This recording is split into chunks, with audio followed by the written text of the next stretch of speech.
Well, Andy Hoare, I'm getting hot just looking at that seat. Woo! Welcome, everyone, to Master B2B Mythbusters, where we take a commonly held belief in B2B e-commerce, and we find out if it's a truth or if it's a myth. And we're putting someone special on the hot seat today. I'm excited for this one. We're going to be talking about marketplaces, one of my favorite topics. My name is Brian Beck. I'm thrilled to be joined today by Andy Hoare. Andy is a longtime veteran of B2B e-commerce, veteran of Silicon Valley. He's the CEO of Paradigm B2B. He ran B2B e-commerce for Forrester Research. Andy, great to be here today on another hot seat session with you. I'm just worried about using the word veteran too much because veteran sounds like I'm old, but I'll go with it for now. I didn't want to say anything. But... Well, for those of you who don't know Brian, also a veteran, 20-year industry veteran. I'll just keep repeating it as veteran. Fine. Yes, go ahead. So Brian's been a practitioner. He was B2B with Harbor Freight Tools. You're in e-commerce there. PacSun on the B2C side. Yep. He was also worked for a consultancy systems integrator. So he's been on that side of the fence. And he wrote a book called $1 Billion B2B E-commerce, which I somehow seem to have lost. I can't find it anywhere. It might be in the door. I don't know, but I'll find it next time and bring it. But anyway, Brian, great to be here, and I can't wait to talk about this one too. We got a great guest as well. We do. So yeah, look on your nightstand, Andy. My book makes a good sleep aid. Maybe you forgot. So guys, today we're talking about marketplaces, and the question today is: are native marketplaces only for the largest and most mature e-commerce companies? And we've got, Andy, I'm looking at the list of folks joining. I mean, again, a great audience. We have some people who have deployed marketplaces. I see Toyota Material Handling is here. Kendall Group is here, Mars, Gordon Food Service, Valen, Ansel is here, Schneider Electric. Hey, guys, know you well.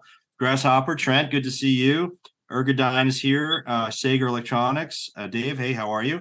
So it's a great group, Andy. This is a topic that continues to be of interest to our industry and whether or not companies can actually, deploy it. And I think you have some data to share to kind of frame up our conversation. Why don't we go into that data now? And by the way, folks who are listening, before we do that, we want to hear from you throughout this, and we're going to have a poll at the end. So we're going to find out if our mystery guest here has actually busted the myth or not. So stick around and make your votes at the end, and we'll reveal that. But Andy, why don't you go ahead and share some data around this? Yeah, so I think it's always helpful to remind people why marketplaces matter, especially in B2B. You can see the numbers here. I mean, 79% of suppliers have built or are planning to build or are considering building a marketplace, according to McKinsey. It's going to be a $3 trillion market by 2024, and we're looking at pretty dramatic growth numbers. And we've had actually conversations about this in the past. Right. The reason why is because it's finding an inefficiency, whether it's nurses who are trying to book time, or it's an obscure kind of product, or the long tail, or just stuff that people, have overlooked. And there's a lot of inefficiency out there. So there's a lot of opportunity out there. And every company now is figuring out that they really need to play in this marketplace space, either as a market maker or a market taker or both, which is the next slide. So conventionally, this is how people have looked at, I've been talking about this for many years now. This is how people have talked about marketplaces, that you get manufacturers and distributors, and you got small companies, you got large companies. And typically, small manufacturers and small distributors have been market takers, meaning they sell in other people's marketplaces because they're not big enough or have enough, center of gravity to make it work.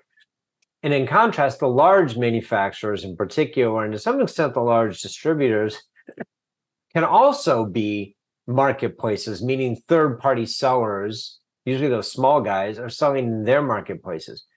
The challenge now is these things are starting to fuse because some small manufacturers and distributors are actually finding some success with marketplaces, and some of the larger guys are finding that it's more difficult than they thought, which leads to our next and last slide. And this is all as a setup for our guest here. Yep. Forrester published some research a couple of months ago. It's pretty spot on this. And if you look at the top graph, it says more than half of respondents in the survey, pretty large scale survey, spent $3 million or more to launch a marketplace. $3 million. And that nearly 2/3 of the respondents took 6 months or more to launch that marketplace. Wow. So according to their research, it's expensive and time consuming. And that's the question we're going to put to our guest. Yeah. Is that a fact? Is that a myth or not? Well, I think it's important too, Andy, to clarify for our audience what we're talking about here in terms of a marketplace, because there's a lot of also misconception around what exactly is the market. And what we're talking about here, folks, is a first-party marketplace. It's a company-owned marketplace where buyers can buy through your marketplace. We're not talking about necessarily third-party, like an Amazon, for example, would be considered a third-party marketplace. When Andy's talking about $3 million to build a marketplace, it's companies putting up their own, right? If that makes sense. So just want to make sure that's clear for everyone here today, that that's what we're talking about. Good. So we have an awesome guest joining us today. This is an expert in e-commerce and digital commerce. So Robert, why don't we roll in here and let's see who we have in the hot seat today.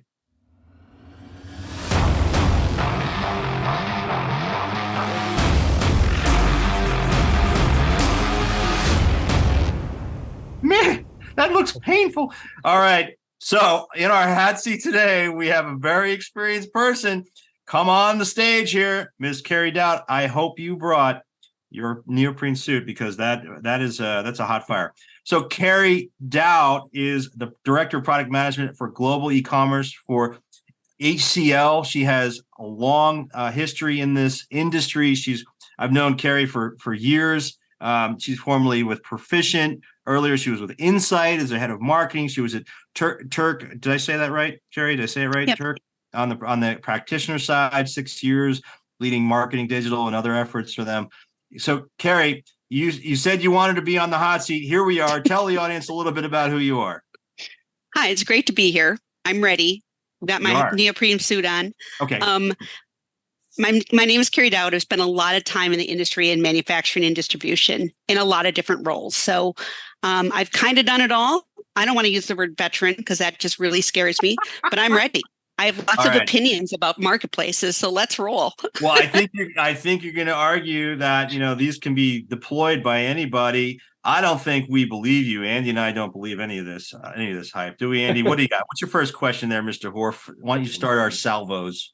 Very simple. You saw the research. Tell us why they're wrong. I mean, the conventional thinking is that this takes a long time and costs a lot of money. I think you're going to tell us that's not necessarily true, but I don't want to put words in your mouth, so you tell me. Yeah, Robert, do you want to bring up that second slide first, the taker and maker? Oh, oops. She's going back and she's gonna use your research against you, Mr. Gonna analyze our research. I'm completely just going to hit on this quick, right? Awesome. This is old, right?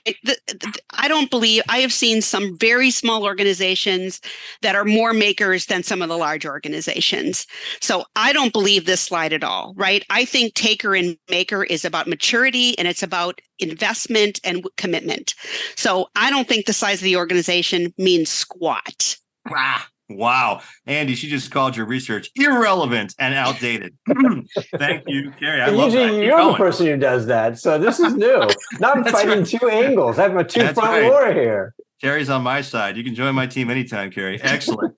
Excellent. So what are some examples? Do you have some examples? You said that, you don't have to be a monster to do this, right? So put your money where your mouth is, Karie. Well, there's lots of examples, right? I can think about a million places I can start. But I'm going to start with a very immature distributor, very tiny distributor, right? And they digitally, I would say they're probably one of the more immature organizations I've worked with, right? But they recognize they have a problem. And they recognize that there are ways to solve that problem, and marketplace is one of them, right? Worked with them very closely to work through this.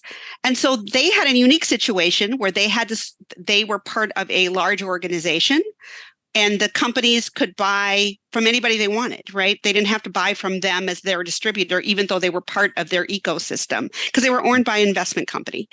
And they used the marketplace to start with procurement, right? So just getting their own businesses to buy from them to leverage that consolidated buying into their own organization. So they were making money off of purchases their partners their sister companies were making anyway.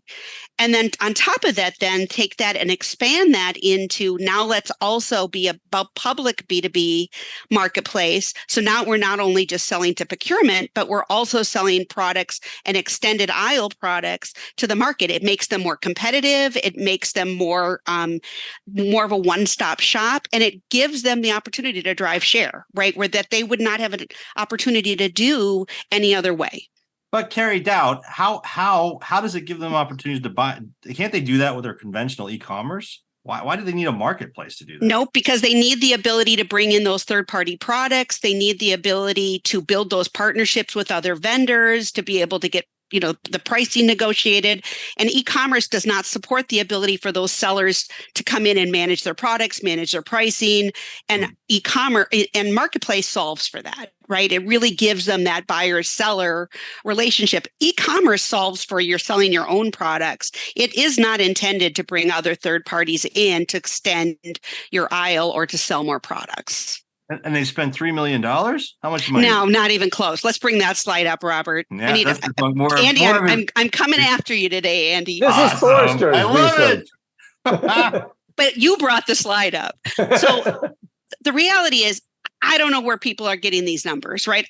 I have not seen it. My experience is 100%. You're working with the wrong companies if you're spending this kind of money, right?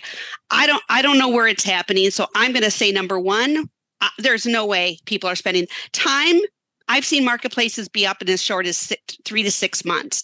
It really depends on, are you trying to build a rocket ship? Or are you trying to get off the ground and then iterate over time to grow and expand? So you can spend any amount of money you want to. My response is you don't have to spend that kind of money, right? You can get started with a marketplace in a much more conservative way.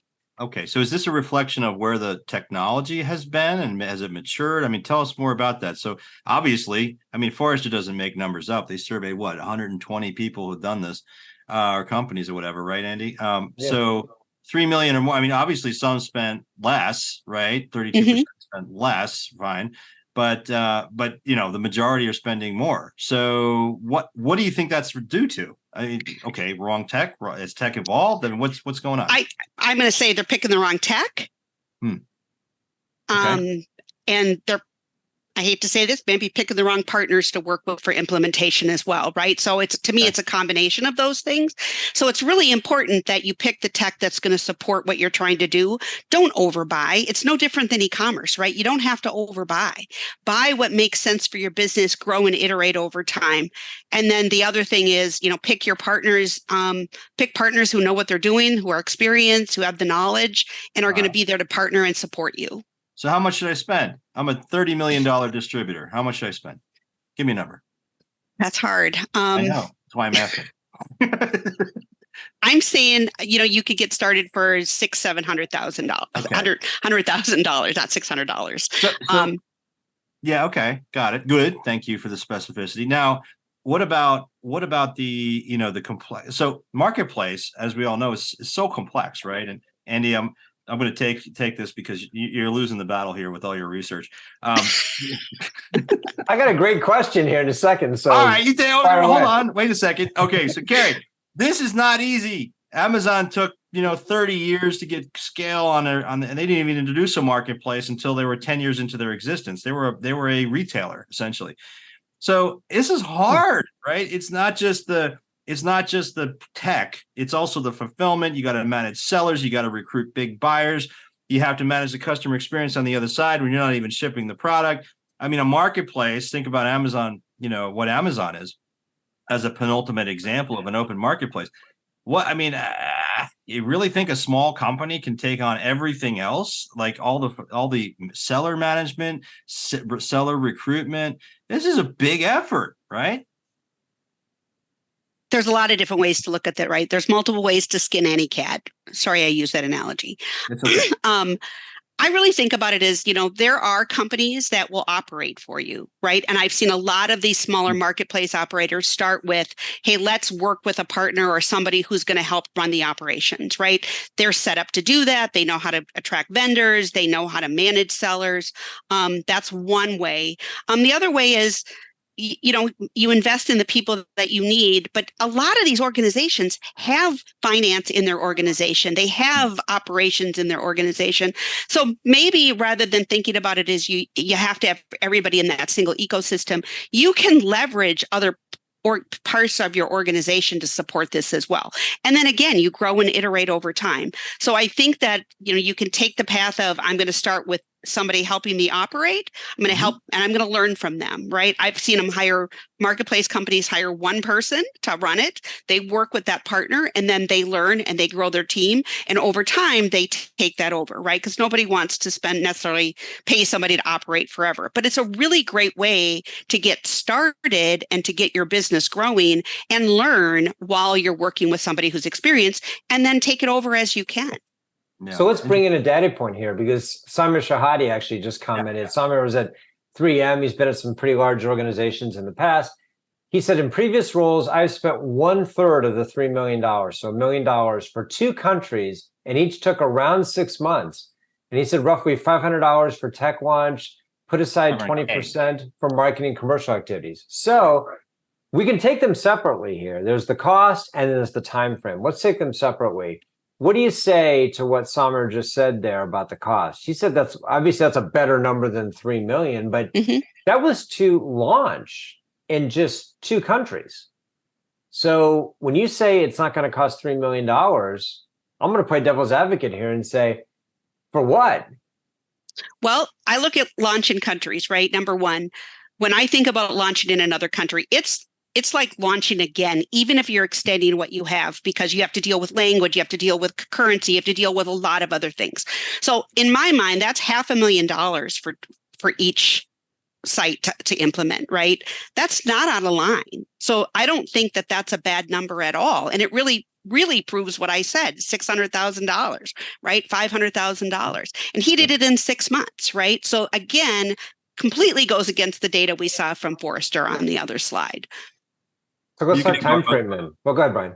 No, I was just going to say, don't worry about the Forrester stuff. That's where Andy came from. So go ahead, ask your time frame too, right? Like it really depends on if you do the work ahead of time, if you've already built partnerships, if you've got a solid plan, you've got a reason, right? You know what you're doing. The implementation, there's a lot of work you can do about the business and the operations while you're doing the implementation, right? So you can shorten that time. So I've seen marketplaces go up in as fast as 3 months and then 6 months. Again, if you're trying to build the Taj Mahal, it's going to take you longer and you're going to spend more, right? And we saw that in e-commerce when it started, right? It was multiple $1 million and it took 2 years. None of us have time. If we think about time to market and time to value and return, nobody can invest that much time and that much money with no return and get leadership to continue to invest. It just doesn't work that way. So, Karie, what's happened with the price of marketplace licenses? And I'm asking this question because it seems eerily familiar to what you just said around e-commerce platforms. Yeah. Remember, they were on-prem and they were millions of dollars and took a long time, 10x that time to implement it. $3 million for the license, $30 million to implement it for an enterprise-like system. Maybe we started out with that with enterprise marketplace capability, putting aside the seller management part that Brian just talked about. But on the license side, yes, the cloud came and people were able to use compute power to drive the price down. But what has changed with marketplace licenses? Why are those not as expensive as they used to be? I think competition, right? We're seeing more and more companies come out with marketplace technology, part of really thinking about it as part of a platform. Like if you think about how much marketplace has dependencies on that front end and the storefront and the functionality that exists with commerce. If you want to buy a separate engine and then have to leverage your front end, you're going to spend more. That's the reality, right? But there's a lot of e-commerce platforms. Like we have marketplace. We're actually putting it into an integrated composable capability, right? So it's going to be a standalone. It can be sold independently with our platform. It can be sold with our platform. It's something that you can leverage or not leverage, but you're not spending extra for it in that situation. If you're buying it to work with a different platform, then you are going to pay for that component, but those capabilities. But there are so many options, right? You don't have to buy one ginormous piece just to run a marketplace and then another piece for your commerce. You can bring them together and you can actually buy them as capabilities and plug them in. If you think about how much overlap marketplace has with commerce, so then why don't you just leverage what you need to extend what you have into support marketplace, as opposed to buying two completely separate solutions and bringing them together, which is going to drive cost and replication of data and effort and all of those things as well. So Karie Daudt, you obviously don't doubt this model, haha. So no, there's no doubt in my mind. Yeah, there's no doubt. Yes, yeah. That's okay. Brian's favorite band, by the way. No. How much more are we going to play with this? All right, Andy Hoare. So Karie, so I'm curious your opinion. Andy and I disagree on this. Where is the use case stronger, a manufacturer or a distributor for a marketplace as a part of their e-commerce strategy, or even independent from an e-commerce strategy? Which type of business has a better use case for marketplace? Well, in a lot of ways, I think of distributors, they're already running marketplaces, right? Like, now, if they want to extend their offering, but not have to sign more vendors and sign up for those sales and those goals, and every vendor has like targets of numbers you have to reach in order to sell their products, right? So for a distributor, I think the opportunities are definitely there. If you don't want to sign additional vendors and you don't want to manage those vendors, but you want to extend your product, because think about it, that one-stop shop, right? If you can keep your customers on your site, they're going to buy more, they're going to spend more with you, and everybody's looking for vendor consolidation because of cost. But I really think that manufacturers have the biggest opportunity for marketplace.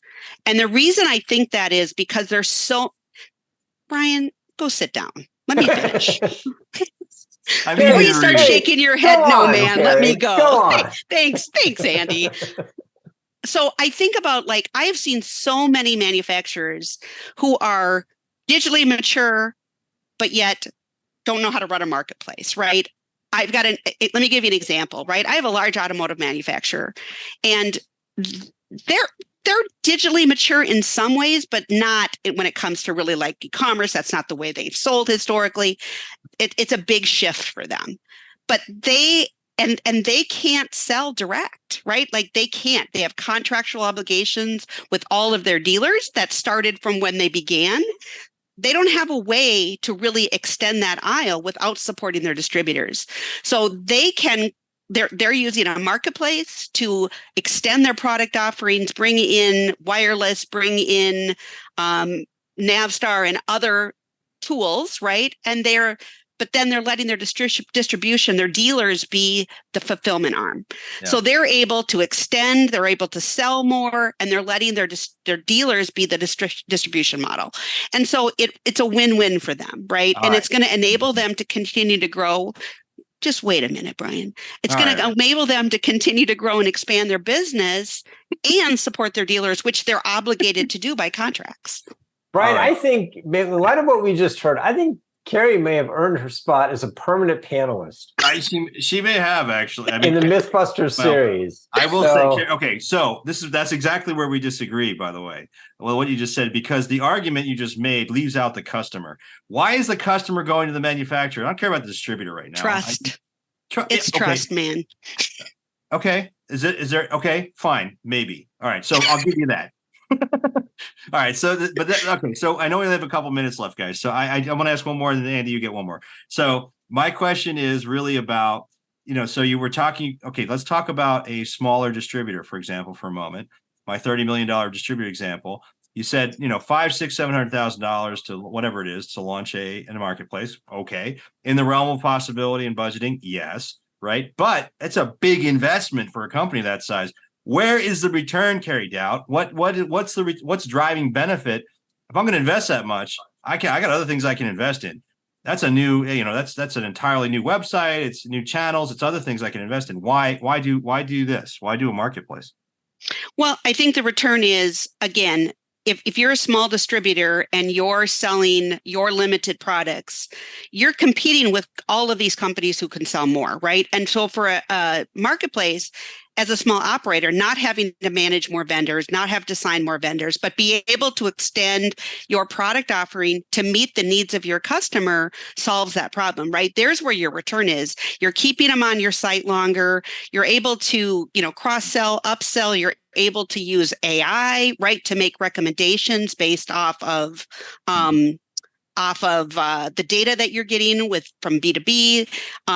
You're able to even make recommendations to your business on the things that they can do that drive efficiencies, which save money, which means you have more investment into your organization and to selling more. You can continue if people are looking for things, you don't have them. It gives you the opportunity to say, I can bring those products in and I can keep these customers with me and not going to my competition because I'm solving their needs. I have a distributor who literally, to satisfy their customers, would stock koi food to feed their koi at these different accounts. Like, interesting. That's something you can do. I keep losing volume. I don't know. I apologize. That's a service, right? Now, and where do distributors differentiate? With services, with those type of things. So a marketplace serves the needs of services as well as products, right? So you could extend, like maybe you sell products, but you don't install them. What if you offer installation services through a partner, right? Like through a new vendor. There's so many opportunities here to drive your business and grow your investment. Well, so Brian, I think one of the issues around this is, if you look at it in a static sense, maybe the ROI argument isn't as strong. But if you think about it as a distributor expanding the market, adding additional lines, and I call it the puffer fish approach, becoming a puffer fish, getting bigger faster without having to take the burden of the inventory, for example, then I think it can make sense. But I have to go back to this manufacturer thing versus distributor thing. The reason Karie is so right and Brian, you're so wrong, is because this is the classic way to thread the needle on channel conflict. And it's it's an excuse, Andy Hoare. It's not an exclusively good argument for them, but it's a pretty powerful argument for any manufacturer. I think it's less about why are distributors doing it, but why aren't manufacturers doing it? Oh, come on, man. This is something that allows them to sell everywhere. Yes, we can have a separate discussion about distributors, but I think this is a good argument for the vast majority of manufacturers to sell online, maybe even to the exclusion of selling direct. Well, look, I think, and we're getting some good comments here on the Julian. Thank you for contributing here. So are you advocating to eliminate resellers where you can? Only contractual obligations keep manufacturers from doing this. Interesting. Thank you for that comment. Look, Andy, I think this is a path to manufacturers selling direct. The marketplace model for them is an interim step. They're going to realize that I'm holding the inventory, and it's something that, all I'm doing here is avoiding channel conflict, which is inevitably the buyer wanting to buy from them directly. Karie, to your point about trust, I agree with you there. To me, the marketplace model is much stronger with distributors. But anyway, our point here today is it right for a smaller company? Karie's saying no. Is it right for a smaller company to integrate this? You talked about, the return on investment. I do think there, if we look at Grainger, for example, and it's a big company, but when they talk about where their growth is coming from, a lot of it is from the extended assortment, right? Mm-hmm. So that extended assortment is meaningful. And I think the business case is really powerful for a distributor to do this. And look at Partstown, Andy, right? And Karie, we're not saying it's not important. We're just saying it's more important and more powerful. You're totally wrong. But Brian, we have to go to the poll question here. I know we have to go to the fire. Let's go to the. So we have to see if Karie broke the. Yeah, we need to see if she broke. Let's go. There it is, folks. So chime in here. Are native marketplaces only for the largest and most mature e-commerce companies?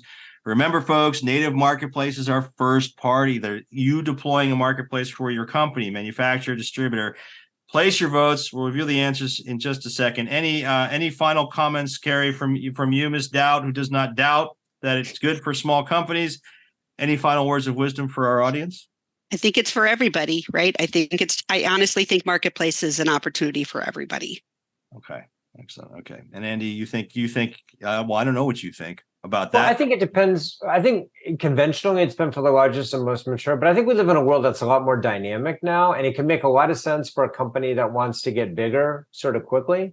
And it's not an automatic for really large companies that just do marketplaces because it's a Thursday. right? Yep. We see a lot of that where these larger companies come to this conclusion that, ooh, somebody else is doing a marketplace, therefore we should. It is not an easy thing. It's like having a puppy or a child. You've got to care and feed the thing, and you can't just buy it and say, here, I'm done. Yep. So some of these numbers maybe we can dispute about time and cost, but it's not a no-brainer. It is, however, I think personally, now that the votes are in, the costs have come down pretty dramatically. Karie made the point that it's a module as a part of an existing solution. It's an extension of an all-in-one. That was different from before when it had to be a best-of-breed third-party solution, which made them a lot more expensive. Right. Yep.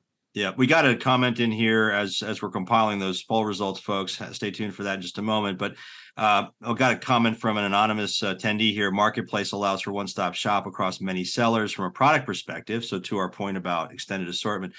But in B2B, there are many unique procurement finance requirements to complete the buying process, including things like, not just launching with credit cards, but buying on terms, other aspects, and then reconciling payments. And as you think about, reconciling even back to the seller, right? So a seller puts a product on your marketplace, you need to pay them as the marketplace operator for that product that was sold.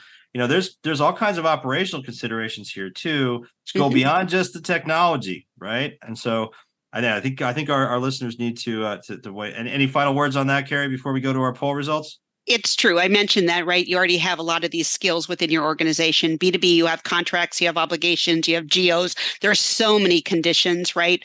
And so the putting those into the marketplace do take time and effort and thought, right? Like, how are we going to manage that? Are we going to handle the payments and then reconcile? So there's a lot of things you have to take into account, but you're already doing that for your customers today. So it's just really, how do we extend that, or how do we make that work for a broader audience? Yep. And then we've got other comments coming in here too. We don't have time to cover all of them, Sammer. Thanks for that last one. We'll take that one offline.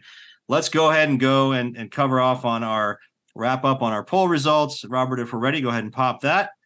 All right. Oh, you didn't bust the myth, Karie. Whoa. Myth was pretty overwhelmingly. Yeah. Wow. Yeah. Wow. Okay. So people still feel, at least the people on this call, that it takes a bigger company and more mature company to do this. Interesting. Okay. No. It's backwards. Are native marketplaces only for them? And the answer is no. Oh, you did bust the myth. I'm sorry. I got it wrong. Yeah. So that's why it says myth busted, Brian. That's all right, I can't read, man. I can't read. Karie, congratulations. I thought that you would be our first one who didn't bust the myth, but I'm wrong. You did a good job. No, she busted it pretty overwhelmingly, I think. Like she killed the busting. Wow, you actually probably this is the most busted any myth has ever been. So Brian, are you gonna sit in the hot seat now? I probably deserve it, Karie. I probably deserve it. So that I doubted you was not a good one last time. That's right. We want to say thank you to Ms. Karie Daudt, who did a great job busting the myth today. Thank you, Karie. And we will see you next time on our next Mythbuster session. Andy, it was a great one. Thanks for being here. See everybody soon.